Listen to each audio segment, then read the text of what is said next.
So, as some of you have probably realized by now, I have recently started a new YouTube channel, and if you've been paying attention in some of my playlists, I have fabrication. So I don't do just silly things, and I don't just do off-road stuff, but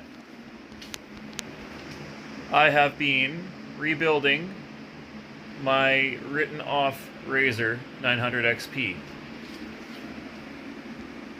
More video coming soon.